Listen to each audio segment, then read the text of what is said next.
రాజకీయాలు రైతుల చుట్టూ తిరుగుతున్నాయి. ధాన్యం కొనుగోలులో కాంగ్రెస్ ప్రభుత్వం విఫలమైందన్న అంశంపై అధికార విపక్షాల మధ్య మాటల యుద్ధం జరుగుతోంది. నేతల పరస్పర విమర్శలు, ఆరోపణలతో పాలిటిక్స్ హీట్ ఎక్కుతున్నాయే కానీ అన్నదాతలకు న్యాయం మాత్రం జరగడం లేదు. సమస్య పరిష్కారం కావడం లేదు.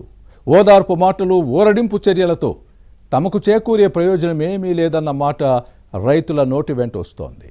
ధాన్యం కొనుగోలు సమస్యను పార్టీలు రాజకీయ లబ్ధి కోసం వాడుకుంటున్నాయన్న విమర్శలు ఉన్నాయి. సిద్దిపేట జిల్లాలో ధాన్యం దంగల్పై ఇన్సైడ్ స్టోరీ. తెలంగాణలో యాసంగి ధాన్యం కొనుగోలు, రవాణా అంశాలపై రాజకీయ యుద్ధం జరుగుతోంది. కాంగ్రెస్ ప్రభుత్వం వడ్ల సేకరణను జాప్యం చేస్తున్న క్రమంలో అకాల వర్షాలతో నీటి పాలవుతున్నాయి. దీంతో అన్నదాతల గోడు వర్ణాతీతంగా ఉంది. ఆరుగాలం శ్రమించి పండించిన పంటను కొనే నాథులు లేరన్న రైతుల గోడు కాంగ్రెస్ ప్రభుత్వానికి పట్టడం లేదన్నది విపక్షాల విమర్శ.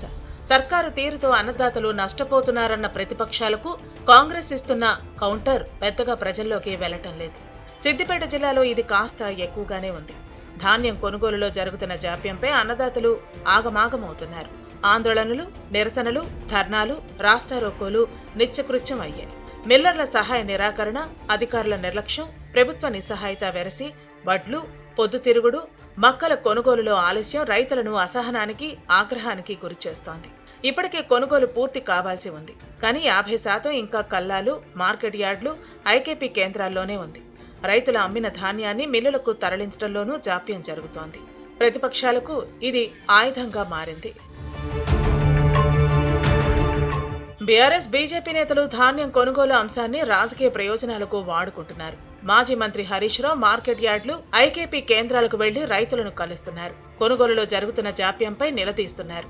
తాము అధికారంలో ఉన్నప్పుడు రైతులకు ఇబ్బంది లేకుండా ప్రతి గింజను కొన్నామని చెప్తూ సానుభూతి పొందే ప్రయత్నం చేశారు. వడ్ల సేకరణను వేగవంతం చేయకపోతే ఆందోళనను ఉధృతం చేస్తామని హెచ్చరించి రైతుల అభిమానం కోసం యత్నించారు.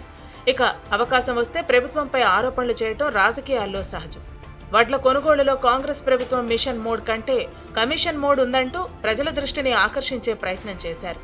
ముఖ్యమంత్రి రేవంత్ రెడ్డి గారడి మాటలు, ఢిల్లీ ట్రిప్పులు ఆపి కొనుగోలు కేంద్రాలకు లారీలను పంపి ధాన్యాన్ని మిల్లులకు తరలించాలనటం ద్వారా అన్నదాతలకు దగ్గర అవ్వాలనుకున్నారు. ప్రభుత్వాన్ని కడిగేసే అవకాశం ఇస్తే పాత అంశాలను తవ్వుతారు. 45 రోజుల్లో పూర్తి రైతు బంధు ఇస్తానని ప్రగల్భాలు పలికిన కాంగ్రెస్ ప్రభుత్వం ఇప్పటికీ ఆ మాట నిలబెట్టుకోలేదన్న హరీష్ రావు ఘాటు విమర్శలు జనంలోకి వెళ్లాయి. మరోవైపు తామెక్కడ వెనుకబడిపోతామో అన్నట్టుగా కమల నేతలు రైతు గోస, బీజేపీ భరోసా పేరిట అన్నదాత బాటపట్టి ధాన్యం కొనుగోలు అంశంపై రాజకీయం చేశారు. అన్నదాతలకు సంఘీభావం ప్రకటించిన కమలనాథులు మిల్లర్ల నుంచి బియ్యం తీసుకునేందుకు కేంద్ర ప్రభుత్వం ముందుకు రావటం లేదన్న కాంగ్రెస్ విమర్శలకు సరైన కౌంటర్ ఇవ్వలేకపోయింది.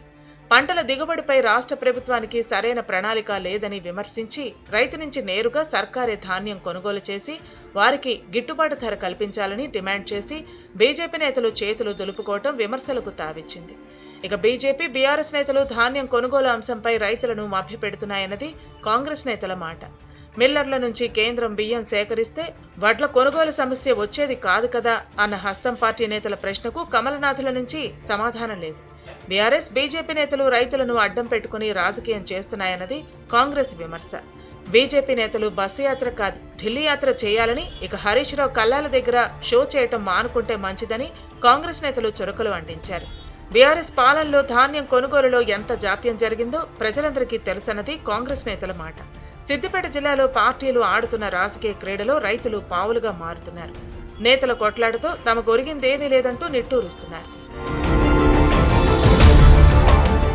ఒకవైపు వర్షాకాలం వస్తోంది, మరోవైపు ధాన్యం కొనుగోలు చేసే దిక్కులేదు.